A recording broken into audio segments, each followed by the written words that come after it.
Hey, welcome back to Printing's Alive, the podcast where we talk everything print.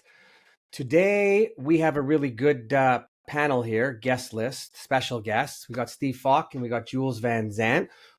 Steve from the Canadian Scholarship Trust and Jules from the Print Graphics Foundation.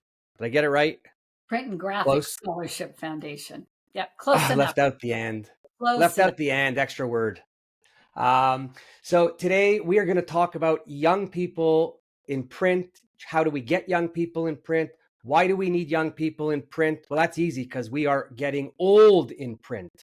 Lots of old people, not us on the call, but all the others we're talking about.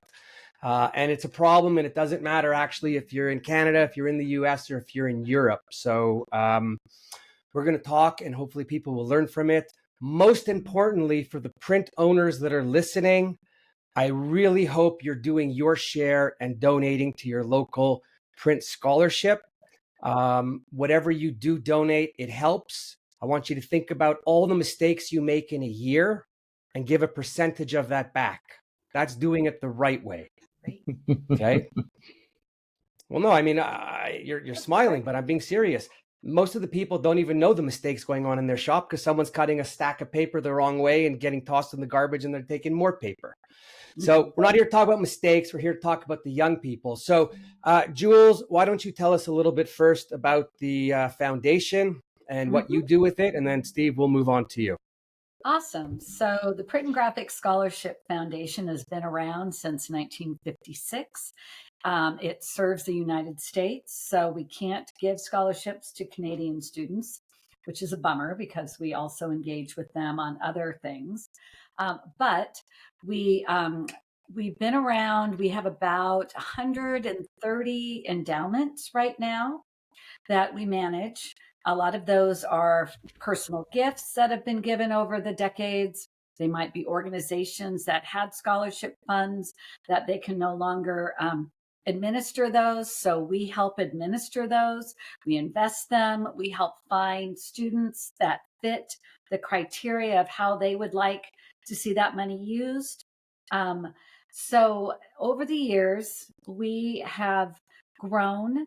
We give about $550,000 to $600,000 a year in scholarships to students that are going to 2-year, 4-year, or maybe a trade / part-time student. We've done that now for the last 3 years because we see the value in supporting those students that want to go back and get more education. Maybe they work already and they need some support. As an industry, we need to show them that we believe in them and that we see the future and that they can be the future. So we do that. The other thing that we do at the Scholarship Foundation is that we started about 3 years ago giving grants.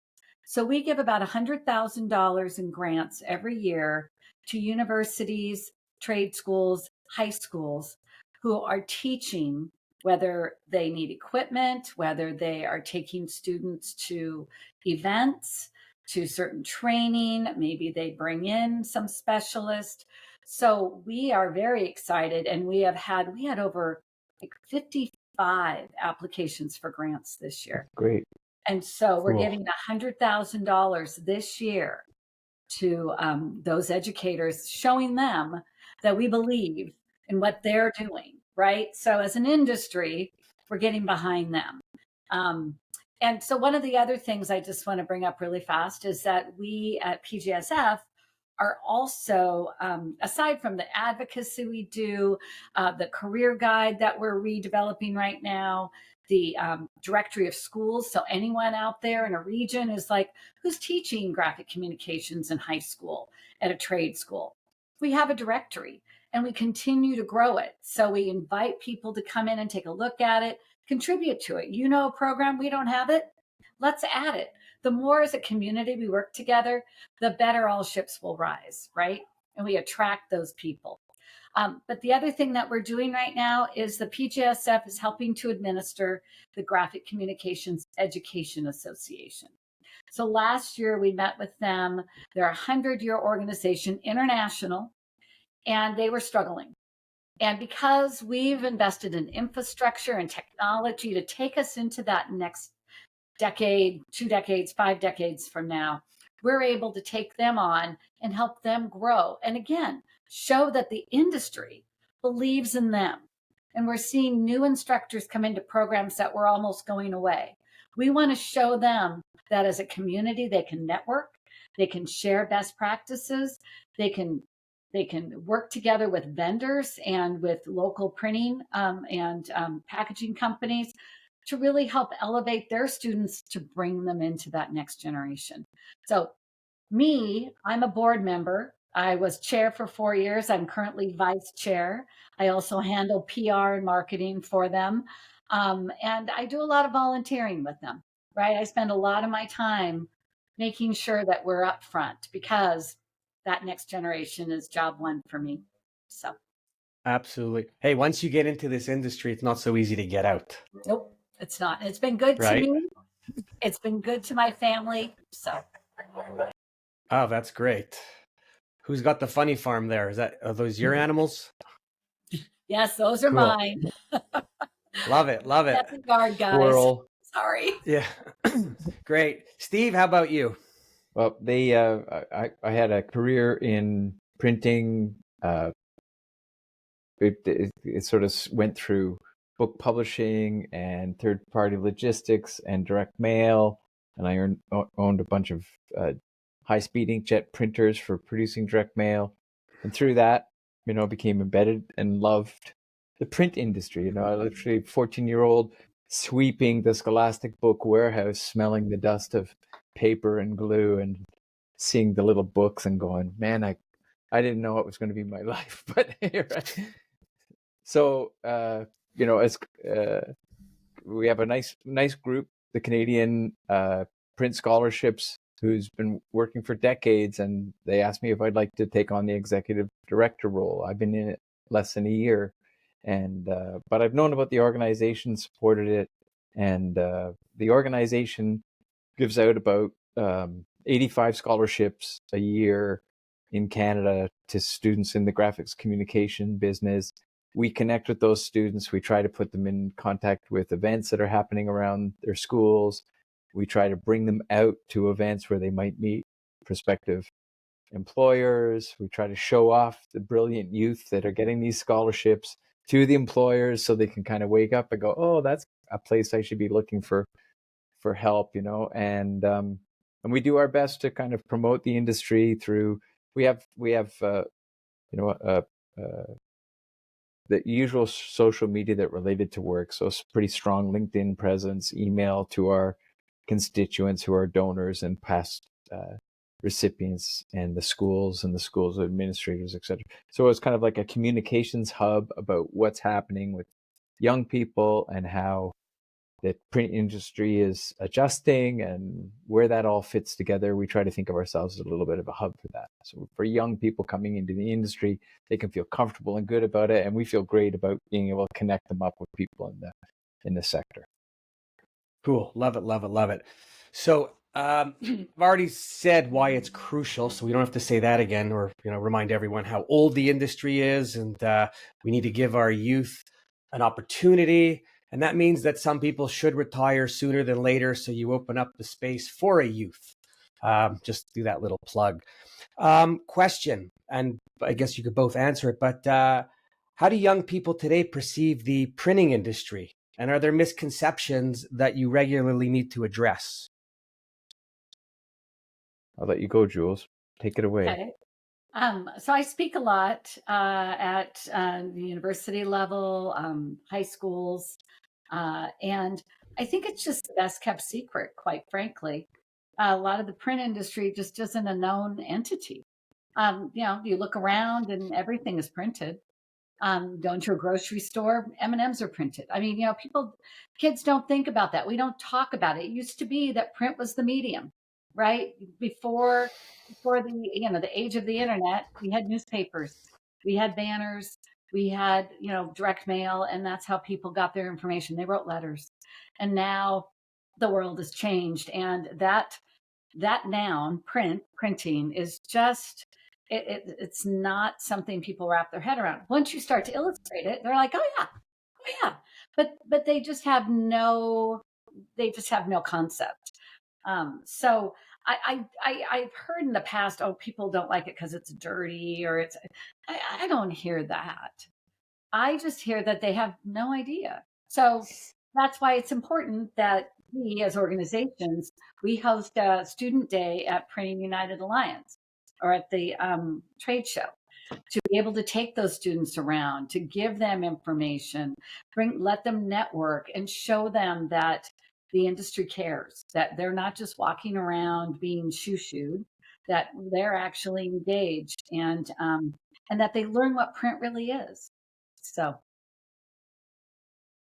Yeah, I think what I see in Canada is a lot of times because you asked the question was sort of misconceptions, right? Like some ideas of what. So young people come out of or in high school thinking, well, I'd like to get some education that ideally would lead me to a job, but I also like to do some of the things that I like or that I'm good at in school. And a lot of times what they associate that with is like they're good at design or graphic design, or they're a creative kind of person, and that they can see the link to the print industry through that. So they're kind of like creative folks who get in there, and then they're a little bit amazed at how technical and operational it is. Like, it really it doesn't exist unless you have creatives at the front end of it.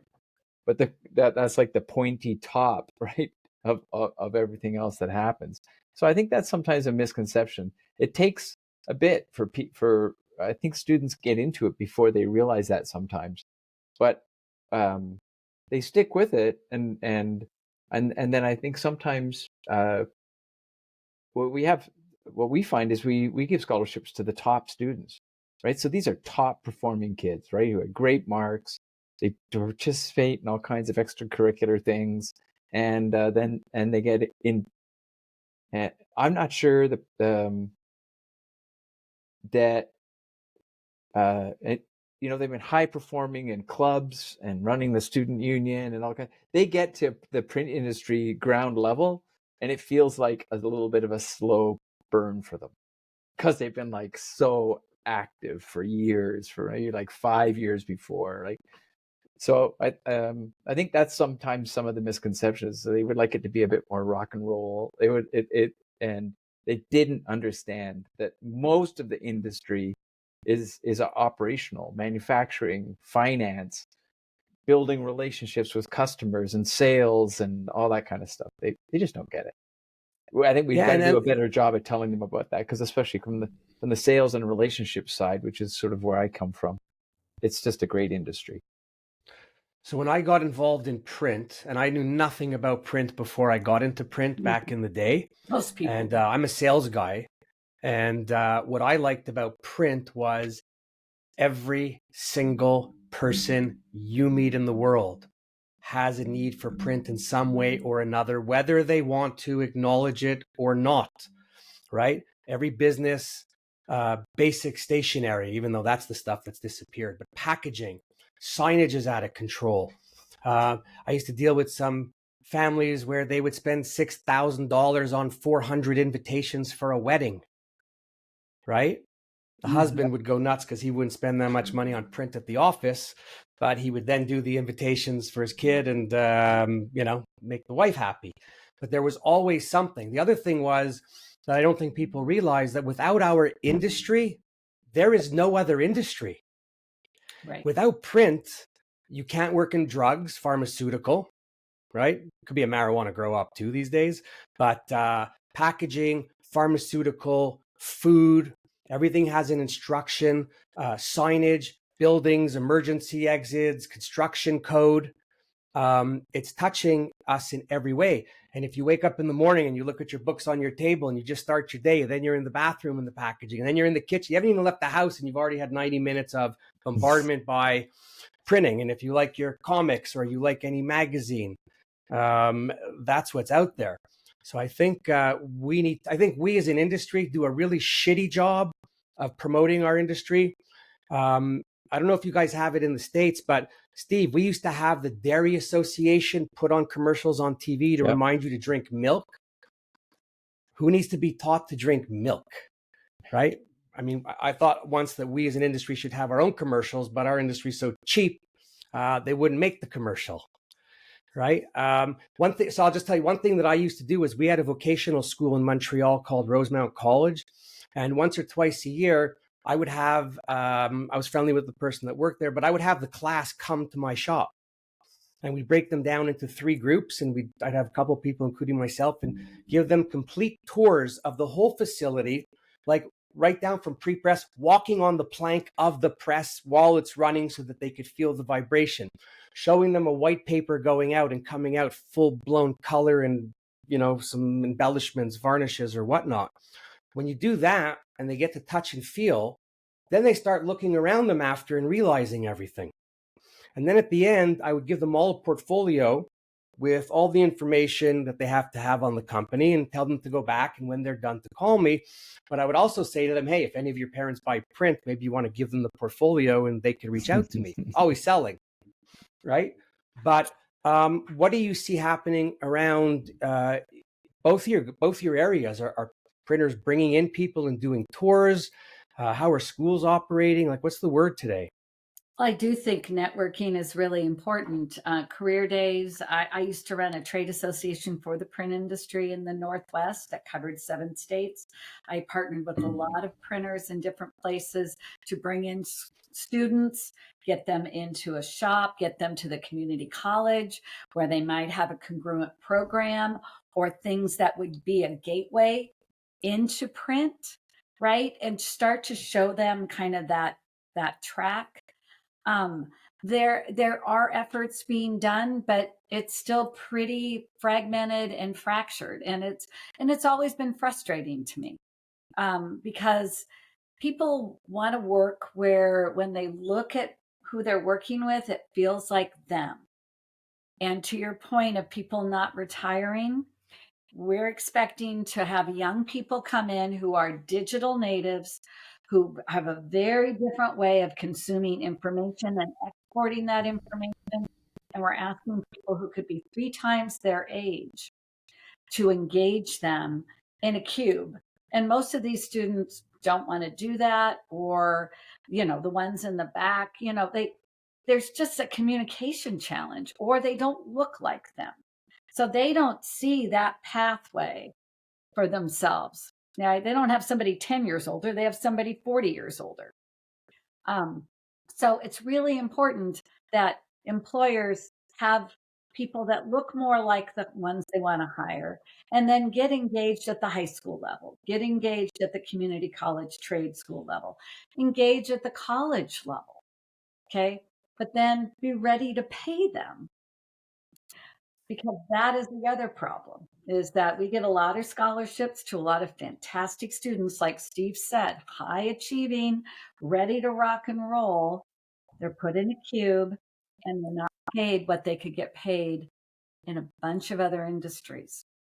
So we have a little bit of a problem that way too. So how do we make that up? By making it feel more like a place that they want to land. Oh, I agree. Just on the pay thing, I'm always amazed because everyone will pay when the person says they're leaving, right? To keep them because they put in this time and they put in. But listen, the other thing is, salespeople, owners, you hire a salesperson and anyone who comes in and says that they're bringing a book of business is lying anyways, because customers don't follow salespeople. But anytime you bring a salesperson into your company, it's 12 to 18 months before they're really hitting the mark and moving. And most owners at 6 and 7 months start to get antsy because they don't see something, and then they chop them before they're just about to hit their stride. And it's really, it amazes me. Today, people don't work for free. In the old days in print, if you were in sales, it was draw against commission or straight commission. And there's still people who want to operate that way. And if you're an old person owning a print company thinking that way, then just don't offer to hire anyone, because you're just insulting yourself and them, right? By doing that. What do you see going on around here on our side? Well, Steve? our biggest. So back to your Rosemont Technology still exists. We just started sponsoring scholarships there. Ruben Cool. Acevedo. I don't know if you know Ruben Acevedo, but he's been there for a while. And the closest, I think, printing place is PDI. It's not too far away. So we're trying to hook Yeah, up and Jamie to it. runs a wicked operation. Like, I Yeah, so mean, we're trying to I make love it. sure I'd that work for they him if I was understand going that they back. can work back and forth, and that makes us feel great that we've done a job where we can go in and like start with a scholarship, talk to the team at the school, go, hey, just down the street is Jamie, PDI, and they'll go, yeah, we know about him. We've done some stuff. It's like, well, let's cook it up a little bit. Let's make sure that more things happen. Are you having an open house? We want to get photographs of you and Jamie's team and our recipients and put it online. Like it's building in, a kind of community of print success with young people, right? And that's what we try to build. We're lucky to have, I think we're lucky to have social media and stuff these days. We don't have to wait for like the 2-month next issue of Canadian Printer to come out, to be able to promote it. We can kind of do it instantaneously, and we can share video and all those things that you try to do to try and encourage just to give the impression of to a young person who's in school that there's industry out there that want to talk to you, that are that want to show you what's going on and bring you in. You're right. Jules, you were right about the age thing, and I'm like I feel like one of the things I want to do is go around and give HR lessons to so many printers because of lost opportunities where young people are coming in the door and they're treating them just like they treated their employees in the 80s, and it's such a different vibe now. So I mean, I'm not an HR expert, but I can certainly see what works and hasn't worked for companies over the years. And I hear from students who feel like I got engaged at a company and they set me up with a mentor. Kind of, looks like there's a path. There's some young people in the cubicles around me, so we go out for lunch together. Like whatever. And then there's other ones that don't do so well with when they land young people in their places. But to your point about like what's happening as far as I'm pretty happy with in Toronto. Now the good thing about Toronto is there's a lot of printing density right in Toronto, but TMU I think we give nearly half of our scholarships to it's a big school, right? I think they have Yeah. 350 kids in graphic communication management, maybe 400. They have a careers day, and I think about 40 or 50 printers show up at that career day. They just set up Good. little tables, and the printer puts his name there, and people sign up for an interview, and they talk to kids. You know, the vibe this year I heard was that people were talking but not hiring. There's a lot of like hesitation. So some people walked away from that feeling. When I see students walked away from that feeling a little like, wow, this is a tough year. And I think it is, the economy and everything else that's going on. It's a different year to graduate, especially, that was happening in mid-February or whatever, those career days, right? They were not days when people were holding their breath. But lots of printers out and lots of them engaging and talking. And I think that's a positive thing. Although I'm always surprised at which ones don't. And then also which ones don't show up at other centers, like why they wouldn't be, there's a print center in Saskatchewan, Manitoba, Alberta, and BC that all and printers aren't, and their HR departments aren't knocking down the door to go into those schools in the way that I thought they should. Yeah, when we talk about young people, I'm a little amazed. I mean, I've always stayed close to my kids in the sense of hearing what they're talking about, where they're going, and what they're doing. But there's a lot of print owners out there who have kids that if they would just sit and talk to them or bring them in and ask them some questions and accept what they're telling them instead of saying, as long as you live under my roof, you'll do it my way. And that was always a good line when we were younger. They would find out a little bit more about what they have to do and how they have to say it. I had one gentleman say to me, I can't keep young people. What do you think I should do? And I said, stop talking to them, because you go in and you welcome them and you talk to them and you hear them, but you don't go back to them. You let other people do it. But if you're going to go and be the first words, then you got the first relationship in. And, if you're the owner, mentor them a little, take them a little, give them a little bit more space, invite them to a lunch, ask them anything, ask them to come sit, walk around, maybe pair them up so that they have a shadow, or they're a shadow to somebody for a little while. When you said not hiring, they're not sure. Again, our industry is really, yes, we have a tight industry. Yes, a lot of companies low margin, but we don't have the option of hiring when we need that person. I learned the hard way that you got to be smart, and if a right person comes along, you got to take the chance, make that investment, and bring them in, because never mind print, in life, nothing ever goes the way you want it to go, when you want it to go. I'll share this little tip because you reminded me of it when this. But when I was starting to get some young people coming in, what I would do is I'd set the schedule up of onboarding stuff. But one of the things I thought they really enjoyed is I set them up for lunch with other people in the industry. Right? Love it. So it's for 2 months, once every 2 weeks. So I'd call up, hey, Bob, would you have lunch with this 25-year-old graduate? They're just starting with us. Just meet them. They want community. Oh, sure, Steve. Whatever.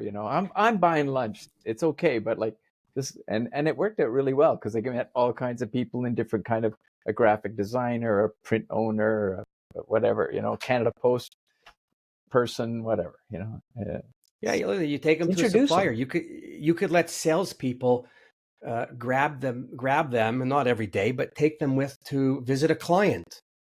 Let the client see that you're investing in hiring young people and you're bringing them to meet them so that they can understand what goes on. So you got a win-win, right? Because the customer is now thrilled that you're making an effort, right? With young people. The person you're bringing is thrilled because you're taking them somewhere, and it's not in the building, it's out of the building. And then there's just more engagement, because otherwise, if you just put somebody in a place and all they're doing is working in a silo and there's not anyone around, that's not so good either anymore, right? Well, There's another thing I think we need to. There's another thing I think we need to do that we don't do, is we don't promote our technology at all. Okay, multi-million-dollar presses are like a video game now. Bunch of buttons, screens at the front of the press. The folders have 200 presets for fold.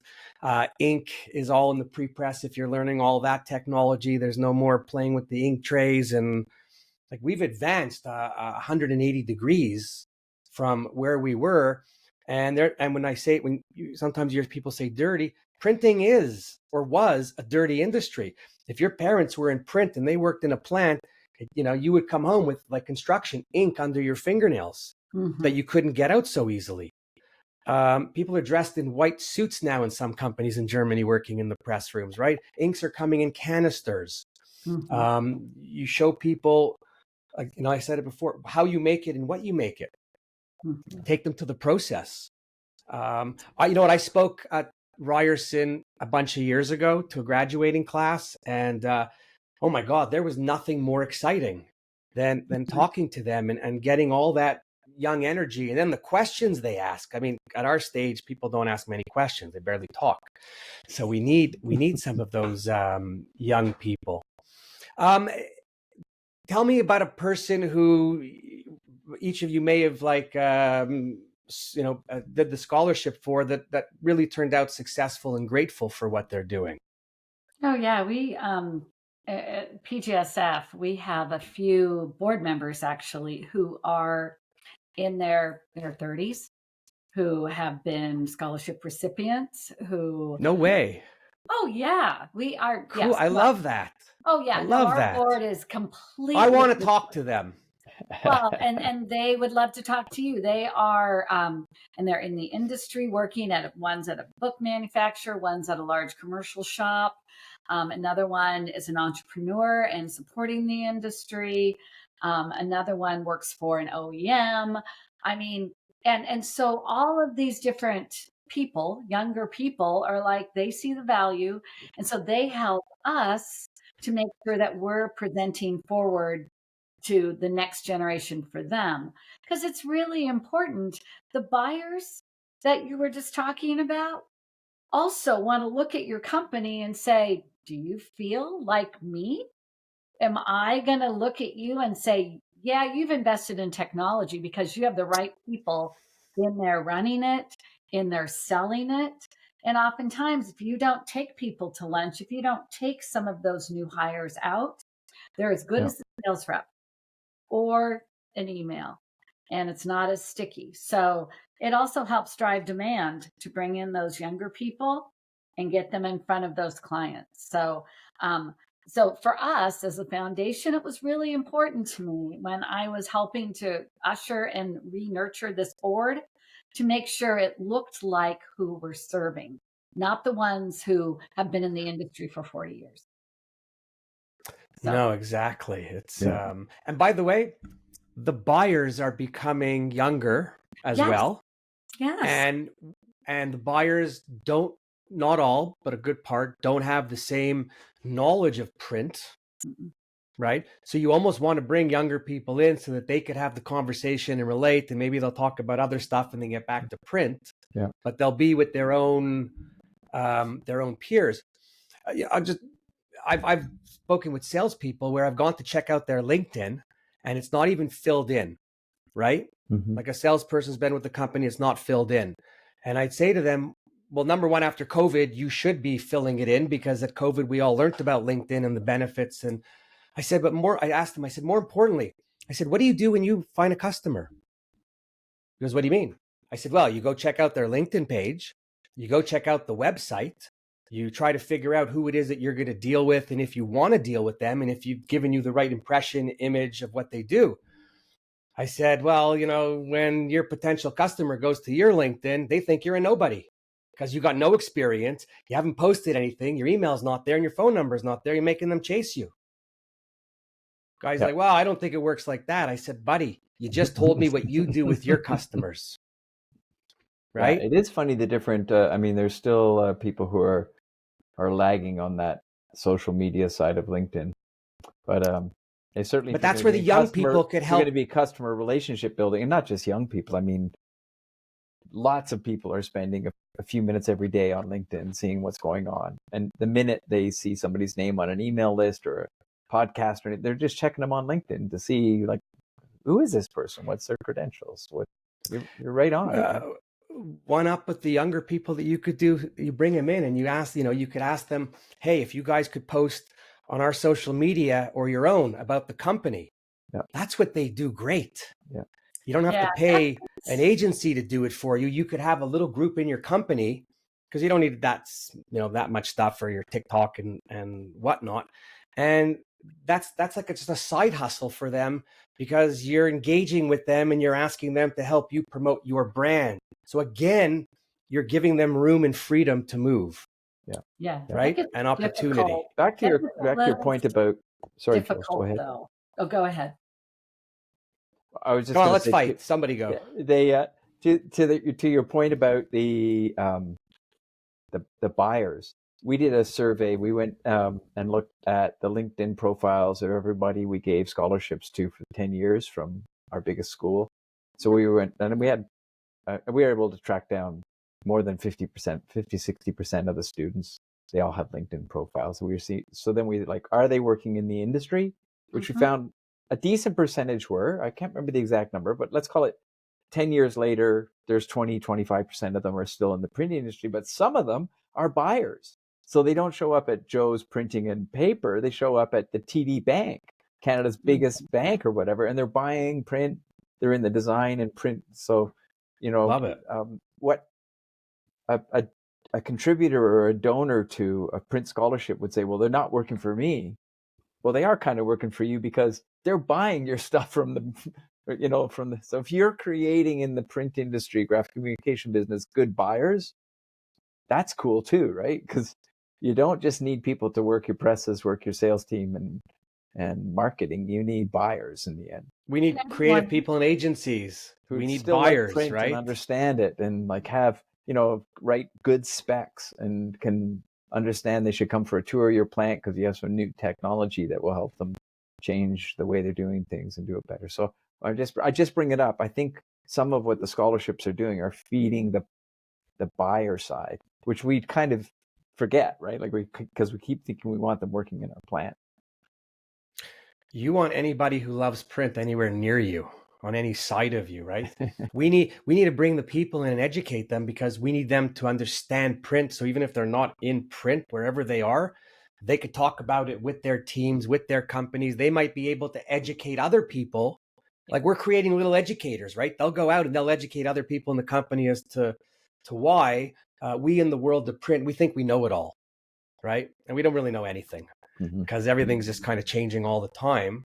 And I mean, when my kids used to come into the shop, they were blown away because no one ever, I'm just looking around what I have here, which is probably not much, but when you go get something and it's printed, packaging or your cosmetics or the foiling or even my Don Julio comes in a box that I spend more time looking at the box than holding the bottle because it's really cool.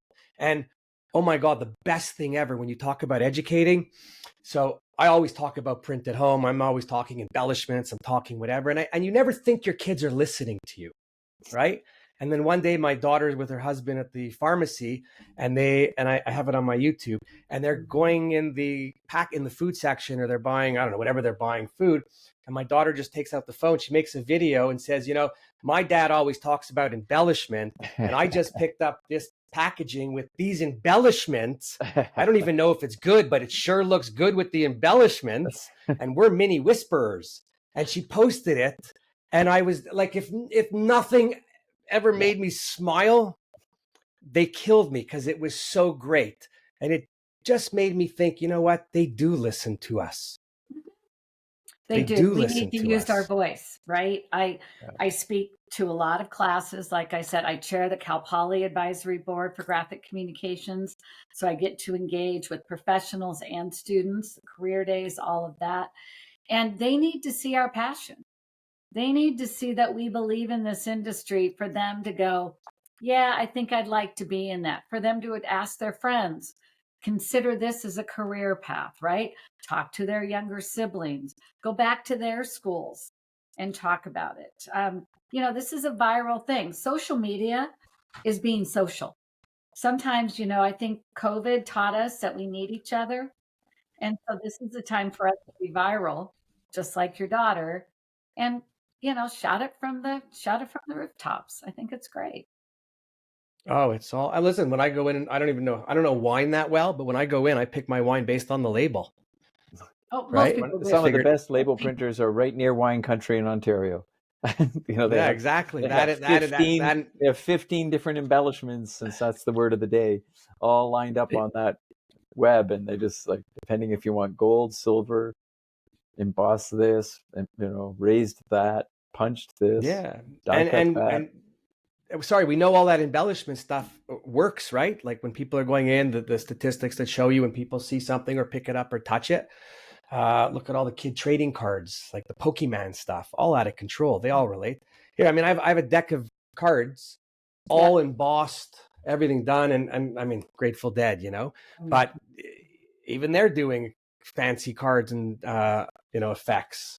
So I think it's a whole new world out there. And for the stuff that we've come out with lately, it's right up their alley doing some of the stuff. The digital, the direct mail, right? It's perfect. The kids love computers.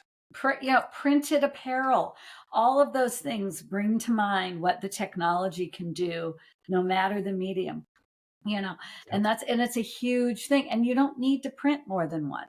You can print 10,000, you can do 100,000, but you only have to do one to begin with. So just making accessibility is, again, it's kind of a gateway. Oh, I can do one off of my design. And then all of a sudden they're like, oh, hey, I could start to print my own.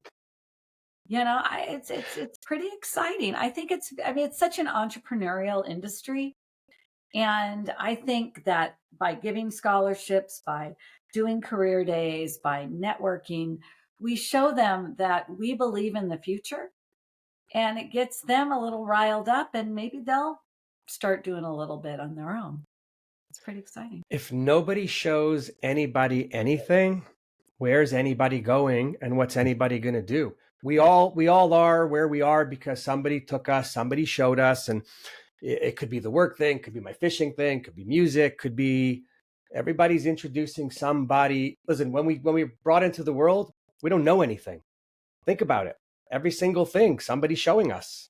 Mm-hmm. So exactly. we have to continue. I would like for every owner to commit to bringing in one student for 2 weeks or 4 weeks a year and pay them because they have all these stages and all these things you can go in and do and not pay. But you always pay someone when they come in if you want to make them feel respected. Don't take advantage of them, but have them come in, have them ride by a couple people in the shop doing different things. Ask them when they come in what they like, if they have any interest. Some people like playing with machines and parts. Others, I never got dirty in my entire print career, just because I didn't like the back. Lots of paper cuts though. But if you ask them, you're in another better position, right? Yeah. Some don't even know what they like until they've done it. Yes. It's not everyone's gig, but when we brought in students, because there was in York Region, north of Toronto, there was a good co-op program in some of the schools. So you would get these kids knocking on the door, hey, can I do 3 months? Maybe it was even 6 months. You got to know them over.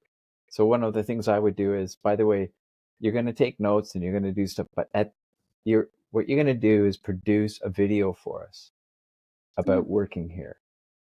And so at the end, or 3/4 of the way through, they were like, hi, I'm, so-and-so, I'm here at such and such printing in ink. I didn't know anything about it when I came. I'm going to walk you through the plant or like whatever the thing was. And we got some really kind of like, high school quality, fun videos. And I track some of these kids, and they're like super achievers now, right? They're just like doing great, but it's some of them have, I don't think any of them have stayed in the print industry. That was their high school co-op, but we used that, the video. It was good for staff morale because they could see some young person like working here. And then it was good for like promotion and stuff because we'd put it on our website, we'd put it on our LinkedIn and stuff. Here's a guy, here's somebody who spent 6 months here and it didn't kill him.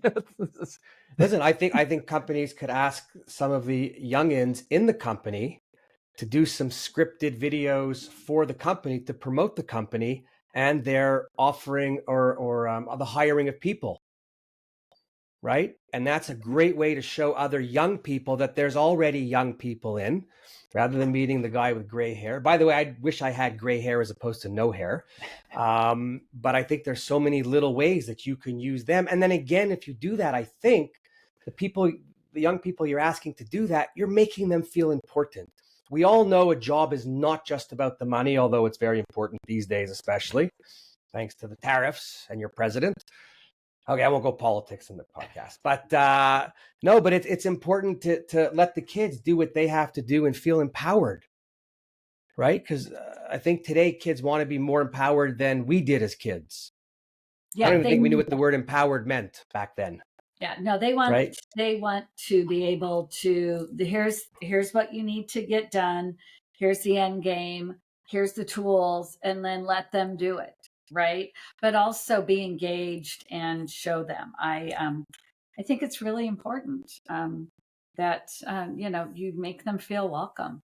And one other thing I wanted to say is when you talked about high school, trade schools, career days, also get your younger people to take samples and go to the high school, go to the trade school. I've done that. Look at visual communication programs, look at graphic communications, graphic design. Get them excited about that screen becoming something else and how it intersects with photography, how it intersects with UX, UI, how it intersects with fabric and signage and, Pokemon cards. I mean, they don't know what they don't know. But if you can get the educators to get excited, then you're really starting to create community. Sorry about my dogs. Yeah, that's okay. Dogs are dogs, right? It's so let me ask you a question, because you speak with the teachers. Are the teachers that are teaching our kids about print and industry excited, or are they like some of the teachers that I had where I wanted to jump out the window and drop out of school? Most of them are excited. I think, good. Especially the younger ones. We have some graduates that were PGSF scholarships that are now teaching at Ferris State and down at Wisconsin Stout. So in the US, right? These are women in their 30s who went to school, worked in the industry, are now instructors. We need to show them we're supporting them, and they need to be able to go to their department chairs, to be able to go to their universities and schools and say, I need this equipment. I need this software. I need this kind of support so that I can show the students pathways. So it kind of, there's a lot of part of the circular economy that, us as an industry needs to make sure that we're plugging into and supporting. But it's different. The ones I've worked with, the ones at Cal Poly, for example, they love print. They do. They teach other things because the students aren't all in on that. Right. But they love the print part, and they're very passionate about teaching them. Cool. And I mean, we mentioned before, like the one-ups. I mean, the youngins are buying Nike online and designing their own shoes, right? T-shirts and whatnot. So some of them, if not half of them, are probably already doing stuff without even knowing it, right? They're all pretty computer savvy, like turning their fingers, doing shortcuts and all that other stuff, where I'm still doing one finger at a time. But I think we have to give them a little bit more credit in general than we give them. 100%. Oh, I just think, so just youth in general. So, if people are in the industry wondering what's going on with the youth these days, that we meet just the best. Oh my goodness, they just shock you how engaged they are. They're ready to take on the world. Smart people, great marks, all kinds of extracurricular stuff. They do sports, they do this and that. I mean, you get those people into your business, keep them interested and engaged, I think good things will happen. And actually saying that, I just thought of something else. Aside from the young people, for the owners listening, most important is the culture of your company. If you do not have a good culture, if you do not have a place that is, I'll say, fun and not so stressful and demanding, and I mean, we're all deadline driven, but you don't have to say it every day, then you're not going to find people. Because people today are looking for a place where they could feel comfortable. No one stays for 30 years like our grandparents did, or maybe some of us. But you have to do that. I mean, we used to have disco bowling every so often, and we even went to play paintball once. And actually, I was the only guy dressed in orange, and I was the moving target. But if it was going to keep 65 people happy, I was ready to take a few hits for the team, right? Like, where else do you get to shoot at your boss? I think that it's really important. Culture is so important. I've talked to a couple of graduates, and they're like, yeah, as long as the culture is really good, I can put up with the building that feels 30 years old. So that's another thing. If you're spending all this money on technology and you're advanced, and yet it looks like you haven't done anything to your offices in 25 years, that doesn't really sell the message that you're advanced technology in print production and quality. And so I invite employers to also consider what they look like from the outside in for that next gen. Listen, most do large format. If you don't do large format, you know someone who does. Yes, Have a your designer wall. help you out and graphic your walls. I mean, I remember we had one wall 70 feet long in a hallway. I had a friend going to Africa, a photographer friend, and I said, do me a favor. I need a picture that's going to go on this wall. 70 feet long. And 70 feet. And he took a picture, however he did it, sliced it together, wide angle, the whole thing. I had giraffes and elephants and a whole African safari that when you walk down the hall, you can't do anything but look and notice and go, oh, or wow, and it changes it. And that we were doing it before people were doing it today. And then when customers would come in, right, it was giving them ideas. And the truth is, we're always selling. So I went from putting it on my wall to convincing people coming in that they could add brightness and energy to their office if they would put some, themes up and graphics on the wall. But I think what I've seen is people use timelines. So if you're really wanting to tell your history story, which is wonderful, multi-generational, how you've advanced, use that 70-foot wall, show it with graphics, tell your story to where you are now, instead of it feeling like, I have awards from 20 years ago from the Craftsman Club on my walls still, which I've seen plenty of shops that did that. Be proud. It's making you cry, isn't it? Because we know it exists out there. And Oh, It we- does. I was just at a printer. I was just at a printer in their showroom or their boardroom. They had catalogs on the shelf from 2019, not one, but 4. And I looked at them and I'm like, are you kidding me? Does anyone come through here? I said, like, you need to have something that's updated, right? And it's like, I said, put somebody in charge of it. Put a young person in charge. Yeah, just Give them the remember. opportunity to make it the way they want to see it, Yeah. right? I've been into places where in smaller shops where they still have half the box of envelopes piled up one by one by the side press because nobody's going to throw out the envelope that they can never use again because it's dry and whatnot. There's so many things out there that I think, there's so many opportunities for these kids. It's wow. So before we head out, and I will say this, I do want to get on with students, graduates, teachers from both your places. I would even offer up if anybody wanted me, I'd be happy to go to any of the schools and do a session and talk and or promote what we do. So that's on the table. Perfect. So before we head out, final remarks on anything you want to say. You want to go first, Steve? Okay, somebody go first. Well, I'll just say if there's Canadian printing companies watching this and they aren't engaged with us or a local organization that's supporting youth coming into the industry, they should take the opportunity, because this is the future of your company. It's there are people studying this stuff in most of the provinces of Canada.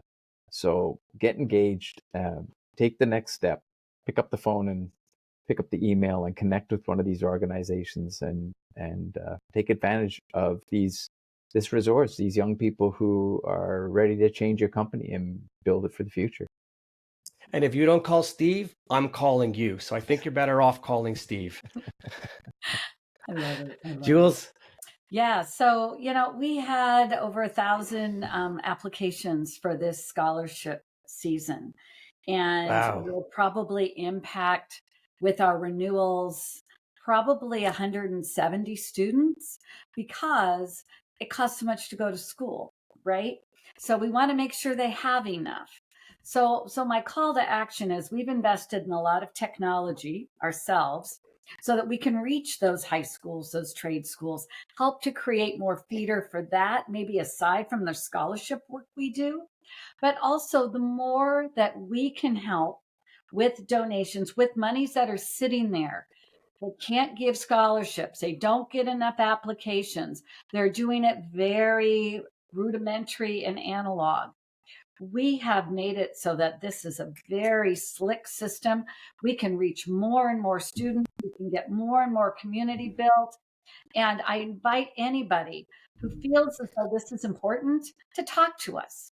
And we're just here to elevate the industry. There isn't any other skin in the game other to make every individual company, which makes our industry better. And we're pretty bullish on the future.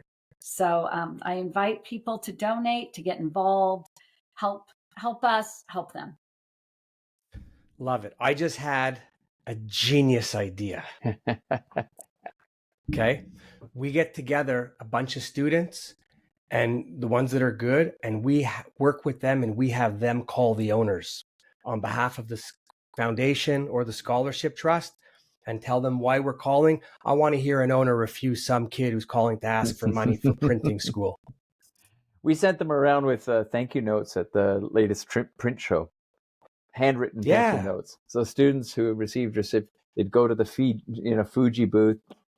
Hey, can I talk to Bob? Well, Bob's not here. Well, here, listen, we just wanted to thank everyone at the booth. Good, they are good ambassadors. The young people are good ambassadors. Yep. The other thing is when owners, before you respond to some of these kids, think about what you would be telling your kid if your kid came home and said they just spoke to a guy who blew them off, right? Yeah. They're good at what they do. And just imagine that if your kid came home and said, hey, Dad, Jack over at this printing company just told me I'm blah, blah, blah, blah. Because I'm sure the advice that the father will give the child is not exactly the same that he would say when he was sitting on the other side. So I just always like to look at both sides and to think. That's not a bad idea. We might take up that idea because there's certainly lots of prospective donors and supporters. I'll come to the training. Excellent. Wow. So first of all, I thank both of you. I will say so far of all the podcasts I've done on Printing Alive, this might rank up there as one of the most important because it is about the kids. Mm-hmm. Okay. Without the kids, we're not going to have a future in this industry, period. So I ask all owners, if you're listening, do your part. Don't make me call you unless you want me to say hi. Guys, girls, we're going to get some other people to come on and let's keep this regular so that we remind people all the time about the youth and that we need people. And wow, super exciting. I thank you. Thank you. Really appreciate this opportunity. LinkedIn. Make sure you become part of it. Learn more, for sure. When I post this on LinkedIn, I will put both of your hashtag or whatever there. No, I'm gonna tag you both so they can connect. People connect right with you. Yeah. Owners connect, reach out. Kids connect, reach out, and then they can go direct. So to everybody who's listening, and I know you all made it to the end of this podcast, being that it's so important. We all thank you for taking the time to listen. If anybody has any ideas about any topics, feel free to call me. If you have something you want to say that you want to be on with me, my pleasure. Other than that, I'm just going to say goodbye. Warren Werbitt, I love print and love you guys too. So thanks for joining. Love print too.